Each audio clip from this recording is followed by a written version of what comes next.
Assalamualaikum warahmatullahi wabarakatuh. Alhamdulillah, alhamdulillahilladzi khalaqas samawati wal ard wa ja'ala dhulumati wan nur, tsumma alladziina kafaru bi rabbihim ya'dilun. Walladzi khalaqakum min tinin tsumma qadha ajala wa ajalun musamman 'indah, tsumma antum tamtarun. Wa huwa Allahu fis samawati wa fil ard ya'lamu sirrakum wa jahrakum wa ya'lamu ma taksibun. Asyhadu an la ilaha illallah wahdahu la syarikalah wa asyhadu anna Muhammadan 'abduhu wa rasuluh. Allahumma shalli wa sallim ala sayyidina wa nabiyyina Muhammad wa ala alihi wa sahbihi wa man tabi'ahum bi ihsanin ila yaumiddin. Qala Allah ta'ala fi kitabil karim wa huwa asdaqul qailin ba'da aqul a'udzu billahi as-sami'il 'alim minasy syaithanir rajim. Innama yakhsyallaha min 'ibadihi al-'ulama. Wa qala Rasulullah sallallahu ballighu anni walau ayah. Thumma qala Ali karramallahu wajhah, ma waqqala 'aliman faqad waqqara rabbah, atau kama qala. Para pemirsa rahimakumullah, syukur alhamdulillah atas nikmat Allah yang tidak putus-putusnya diberikan kepada sang hamba. Apakah hamba itu mau bersyukur atau tidak, hamba senantiasa diberikan nikmat oleh Allah. Selawat dan salam kita kirimkan kepada Rasulullah SAW. Beliau pernah bersabda, sampaikanlah daripadaku walau satu ayat. Walaupun kau punya ilmu sedikit, itu yang kamu ajarkan. Dan Allah memberikan pemahaman kepada hambanya, innama yakhsyallaha min ibadihi ulama. Kalau orang tidak berilmu, itu tidak tahu bagaimana caranya takut kepada Allah. Jadi orang yang berilmu itu adalah orang yang pandai bagaimana caranya supaya takut kepada Allah. Dan takut kepada Allah itu adalah besar efeknya. Karena apa yang dia inginkan itu diberikan oleh Allah. Sehingga Rasulullah bersabda, man khafallah khafa anhu kulli syai'. Wa fi riwayah man khawafallah khafallahu anhu kulli syai'.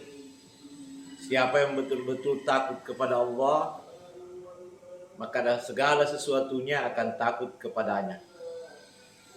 Ada sebuah kisah di mana persaingan ibadah antara ulama yang kaya dan ulama yang hidupnya sangat sederhana. Ini ulama yang hidupnya merasa kurang atau sangat sederhana, agaknya iri kepada ulama yang kaya. Bilang, kira-kira apa amalannya ulama itu sehingga begitu kaya? Begitu kayanya sampai ada kolam renangnya, padahal hanya dia seorang ustaz, bukan pengusaha, bukan pegawai negeri, tapi punya kolam renang. Ini ulama yang miskin ini mau meneliti, akhirnya minta numpang bermalam di rumahnya ulama yang kaya. Katanya, ya sahibi, wahai sahabatku, saya kepingin numpang bermalam di rumah tak. Katanya, ada apa? Bilang, tidak, saya mau belajar sesuatu dari kita menurut apa yang akan saya lihat di rumah Atta, mulai dari pagi, siang, malam sampai saya kembali ke rumah saya sendiri. Ulama yang kaya katanya, ya boleh saja kalau mau bermalam. Izinkanlah minat di rumah ulama yang kaya ini. Bermalam satu malam, dia perhatikan biasa-biasa saja ibadahnya ini ulama yang kaya. Dia pikir-pikir, lebih banyak saya punya salat tahajud, lebih banyak saya punya salat witir, banyak doa, banyak baca Quran. Ini ulama yang punya rumah ini selalu tidur, jarang buka Quran, salat witirnya biasa-biasa 2 tambah 1. Saya ini sampai 11 rakaat, 13 rakaat. tapi saya tetap miskin-miskin juga. Akhirnya besoknya dia akan pamit, malam ketiga kalau tidak salah, dia mimpi basah. Mimpi basah ini ulama yang miskin atau ulama yang sederhana ini yang bermalam di rumahnya orang kaya. Karena dia mimpi basah, dia mau mandi di kolam renang di si pemilik orang kaya ini. Maka turunlah mandi di kolam renang. Disimpangnya lah handuknya di pinggir kolam. Tiba-tiba sementara mandi, asyik mandi, ada dikirim oleh Allah seekor macan.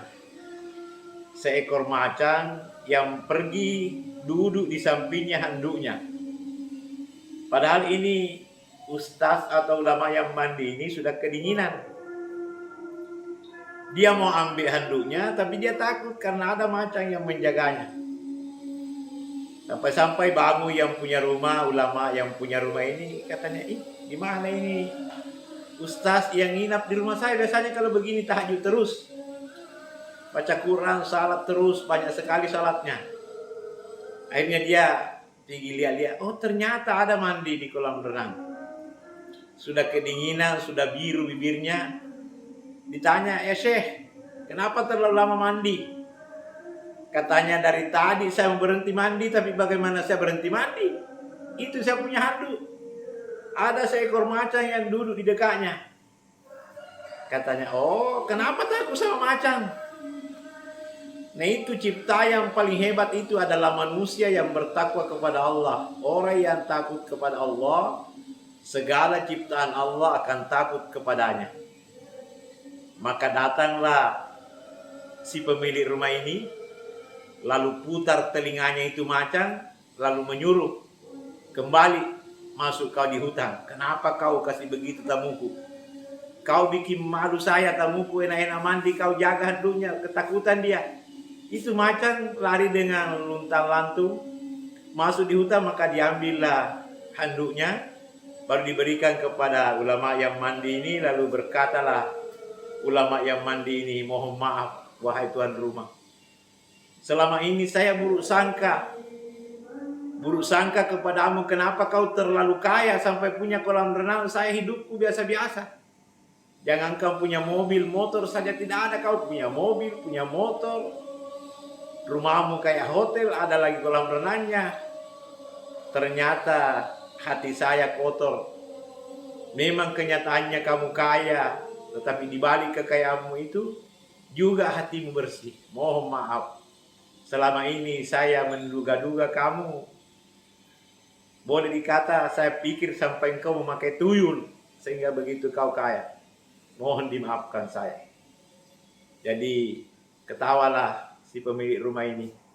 Bilang kita saling memaafkan. Kalau kamu sudah pahami sebentar, kita saling memaafkan, saling mendoakan. Apa yang kamu sangkakan terhadap saya ini mudah-mudahan seperti itu.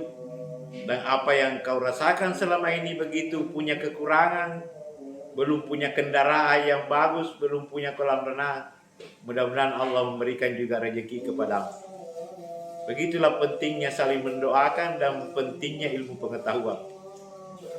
Sampai-sampai Imam Syafi'i berkata, man arada dunya fa'alaihi bil ilmi. Kalau mau merasakan hidupnya dunia ini baik, maka hendaklah kamu punya ilmu. Wa man arada al-akhirah fa'alaihi bil ilmi. Dalam kalau kamu juga mau merasakan bagaimana hebatnya itu akhirat, maka engkau harus memiliki ilmu agama. Wa man aradahu ma fa'alaihi bil ilmi. Dan kalau kau mau hidup bahagia di dunia, selamat di akhirat, maka engkau harus punya ilmu dunia dan punya ilmu agama. Begitu pentingnya ilmu. Makanya ayat yang pertama turun ialah Iqra, bacalah, bismi rabbikal ladzi khalaq, dengan nama Tuhanmu yang telah menciptakan. Khalaqal insana min 'alaq, bacalah bahwa Tuhanmu telah menciptakan kamu. Kemudian allamal insana ma lam ya'lam, Tuhan yang mengajarkan manusia apa yang belum diketahuinya. Jadi modal seorang pelajar itu orang yang mendapatkan ilmu. Kata almarhum al-alimul allama Burutta Ki Haji Samsi Baco Ketua MUI, Orang yang mau pintar itu tidak pernah berpisah catatan dan pulpen. Jadi kalau mau lihat cirinya orang yang pintar, lihat di kantongnya ada pulpen atau ada buku. Tapi sekarang tidak perlu pakai pulpen, pakai buku. Yang penting HP-nya punya kuota, dicatat kalau ada ceramah, direkam dan sebagainya. Lalu diulang lain ketika dia pulang, maka dia akan berilmu. Lalu Ali karramallahu wajah menambahkan, sebagai sepupu Rasulullah sekaligus menantu Rasulullah yang digelar oleh Rasulullah pintunya ilmu. Jadi Rasulullah mengatakan, ana madinatul ilm, saya ini kotanya ilmu, tetapi aliyum babuhu, alilah pintunya. Ali berkata, mau waqqara aliman faqad waqqara rabbahu. Siapa yang memuliakan orang berilmu, sebenarnya itu Tuhan yang dimuliakan. Jadi apakah biriki mairi topan ritaya, muliakan orang berilmu, maka lebih narikum katopan rita, hargai, kasih sedekah, kasih impak. Jangan dimintai baru dikasih. Jangan dimintai baru dikasih, tapi muliakanlah, berikanlah sesuatu apa yang engkau sukai. Sampai-sampai berfirman Allah dalam juz 4, A'udzubillahi minasyaitonirrajim, lan tanalul birra hatta tunfiqu mimma tuhibbun. Kamu tidak akan meraih surga, mendapatkan surga sampai engkau senang berinfak, memberikan bantuan kepada orang apa yang kau senangi. Kita jalan-jalan ke rumah orang tua, mertua, saudara, sahabat-sahabat yang kurang mampu, atau pergi ke masjid punya dompet, isinya dompet 100.000 kali 10, artinya milik 1 juta, itu ikhlasnya itu. Nanti dikatakan berbuat baik kalau 1 lembar uang merah kita masukkan di kotak amal, atau kita sedekahkan kepada orang yang kita kehendaki, fakir miskinkah, orang menuntut ilmu dan sebagainya. Jadi jangan selalu cari uang kecil. Masuk di masjid cari uang 5.000, cari uang 2.000, padahal 1 juta isi dompetnya. Yang bagus itu masih Pak Nabi orang Bugis. Kosek di juta lihat na dompeta, pertama di celengenge si lampak 100.000, maka insya Allah surga yang telah dimiliki oleh Allah akan diserahkan kepada hambanya yang senang berimpak apa yang dia sukai. Lan tanalul birra hatta tunfiku mimma tuhibbun. Puradek nauleri lolonga surga gangkanna masih dekaki agagatta ia dipuji.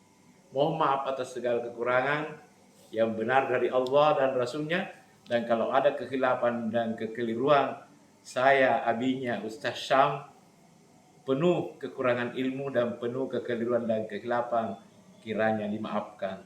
Wabillahi taufiq wal hidayah, wal afu minkum. Wassalamualaikum warahmatullahi wabarakatuh.